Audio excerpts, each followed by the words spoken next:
Bonjour, bon dimanche à tous et bienvenue sur ce nouveau numéro de l'intégrale du dimanche qui a le plaisir de recevoir aujourd'hui, comme l'a dit Raymond dans la bande-annonce, Abdoulaye Gallo Diao, membre du bureau politique du Parti Socialiste et secrétaire national chargé d'éthique. Abdoulaye, bonjour. Bonjour, M. Sané. Je dois profiter de cette occasion d'abord pour saluer les auditrices et auditeurs de Phare FM, mais également vous féliciter du travail remarquable, en tout cas sur le plan du professionnalisme que vous êtes en train de faire. Merci Abdoulaye. Nous allons très rapidement passer à la première question. Nous allons aborder l'actualité. Nous sommes actuellement en plein dans les inondations, en plein dans la tournée économique du président, en plein dans le dialogue national, en plein dans la question du leadership de l'opposition, notamment du chef de l'opposition. Et à ce jour, nous ne sentons pas, nous ne voyons pas le Parti Socialiste, qui est un parti qui a eu à diriger le Sénégal 40 ans après les indépendances. Pourquoi ce silence du Parti Socialiste, Abdoulaye?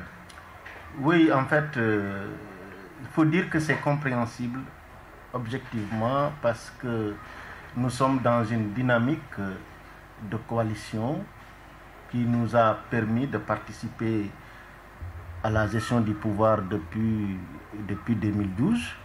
Et ce qui fait qu'aujourd'hui, nous sommes dans une dynamique qui nous permet, en tout cas, de respecter, ne serait-ce qu'un certain code de conduite, une certaine, en tout cas, orientation politique. Donc, c'est cela la raison pour laquelle on ne sent pas le Parti Socialiste, qui pourtant, aux yeux de beaucoup de Sénégalais, devrait légalement et légitimement se prononcer sur toutes ces questions qui touchent quand même l'actualité nationale.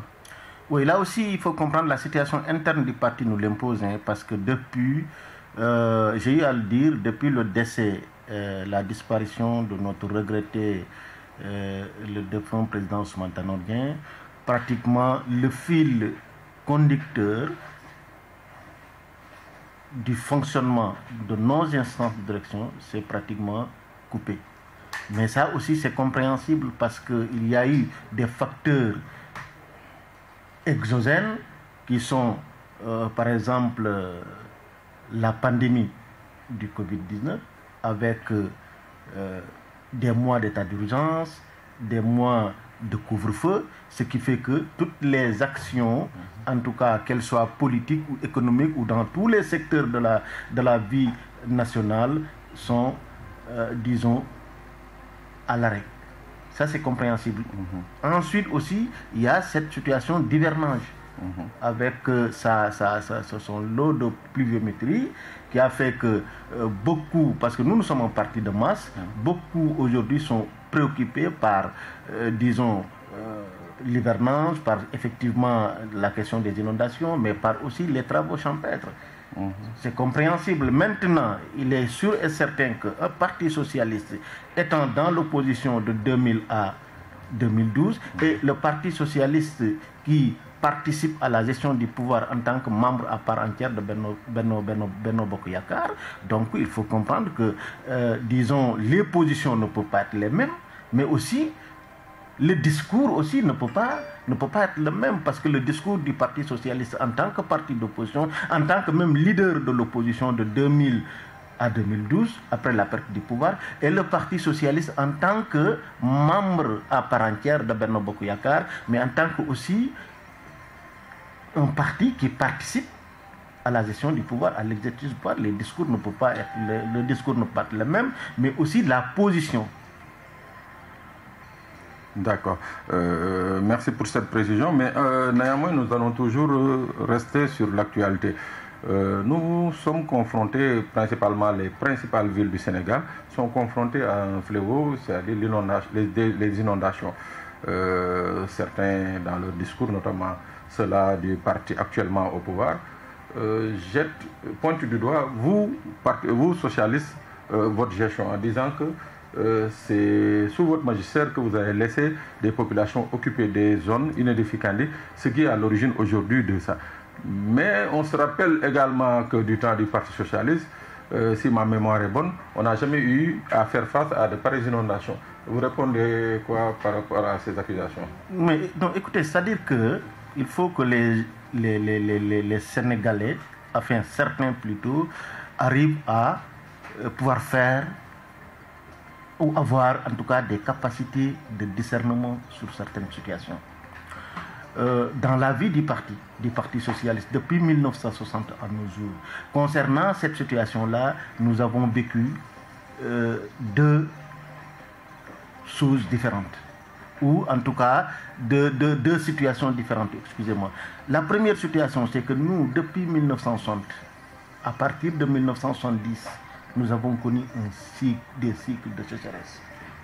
Ce qui a fait que beaucoup même dans les plans de développement du Parti socialiste a été rectifié pour effectivement gérer de manière conjoncturelle ou voire de manière nécessaire et urgente cette situation de sécheresse endémique.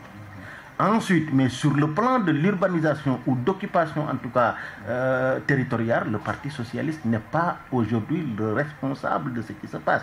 Ensuite, après ce cycle de sécheresse, à partir de 2000, parce que nous avons perdu le pouvoir en 2000, de 2000 à aujourd'hui c'est 20 ans.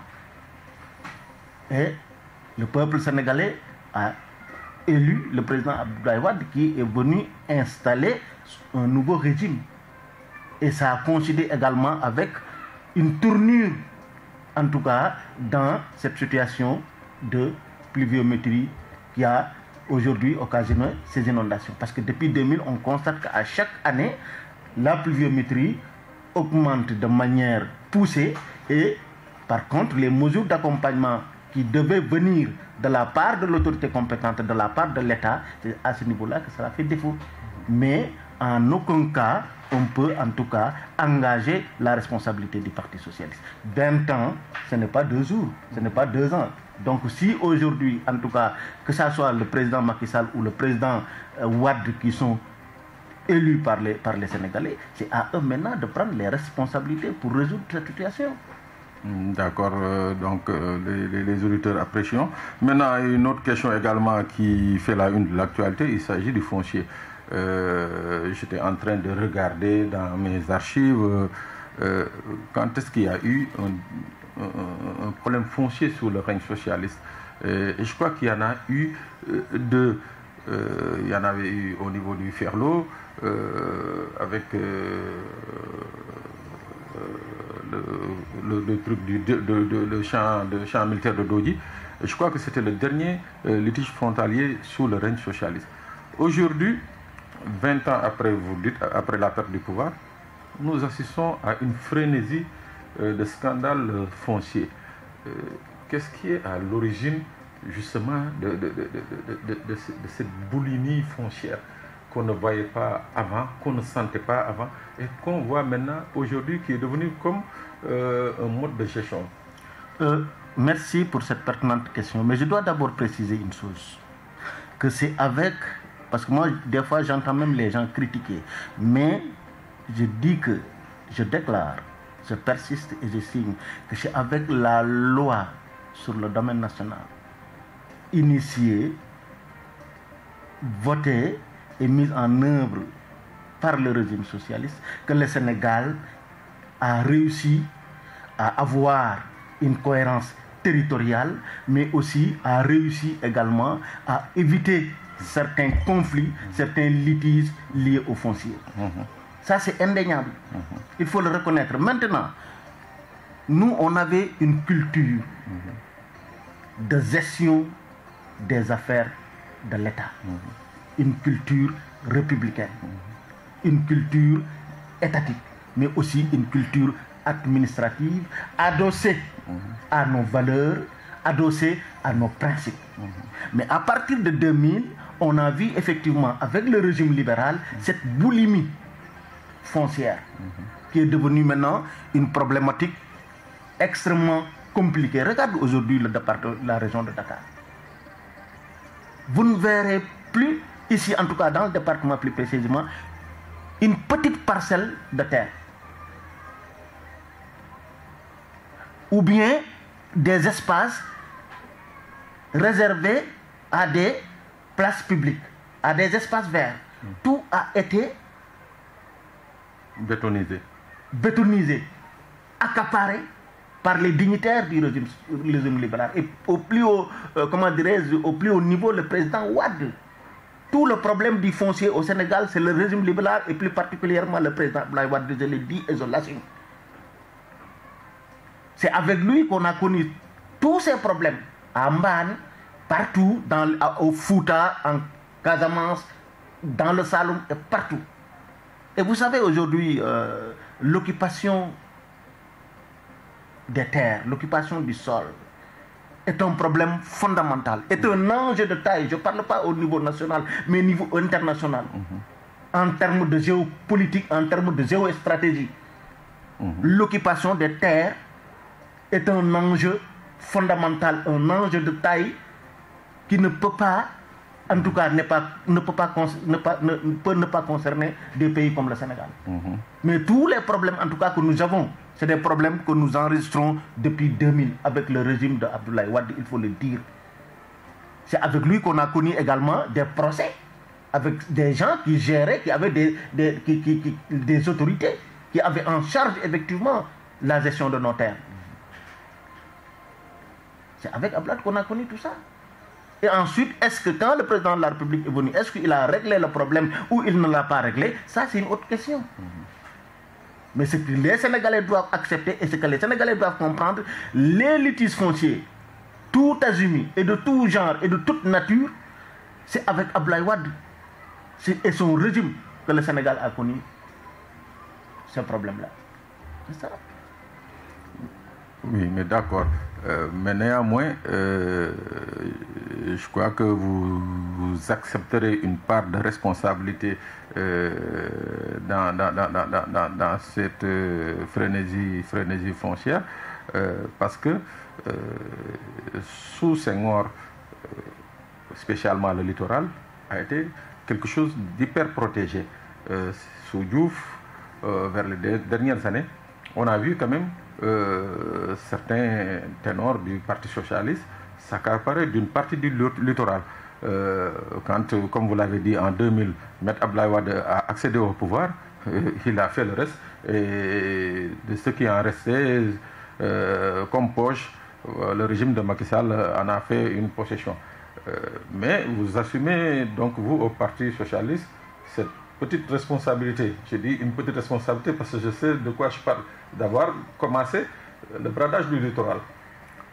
Je ne pense pas, parce que si aujourd'hui on devait faire l'état des lieux, en termes de pourcentage, je dis bien en termes de pourcentage. C'est pour ça que j'ai parlé de petite responsabilité. Je termine en termes de pourcentage. Nous, on a géré ce pays pendant 40 ans. Et pendant ces 40 ans-là, on n'a même pas occupé 1% de cet espace maritime. 1%. Si on fait l'état des lieux en termes de pourcentage. Tout le régime socialiste a délivré 63, ça je vous donne le chiffre, tout le régime socialiste, les 40 ans, il n'y a que 63 autorisations qui ont été données sur le littoral. Non, ça je vous donne l'information quoi. Oui, donc mais c'est une petite responsabilité. Ce qu'il faut comprendre, c'est que le Parti socialiste est un parti composé d'hommes et de femmes qui, dans l'ordre national des choses, restent des humains et que nul n'est parfait. Le Parti socialiste a eu à faire des choses extraordinaires ici au Sénégal, mais le Parti socialiste a eu à connaître des échecs dans des domaines bien précis. Mais si on fait maintenant le bilan ou la balance, on sait qu'aujourd'hui, nous, notre bilan en tout cas, parce que nous avons fait du Sénégal ce qu'il est aujourd'hui. Et c'est la raison pour laquelle je vous dis que, en tout cas, dans cette responsabilité-là, la part du Parti socialiste ne représente même pas 1%. Et vous venez de me confirmer. Et pourtant, si on prend maintenant de 2000 jusqu'à nos jours, donc c'est une vitesse exponentielle.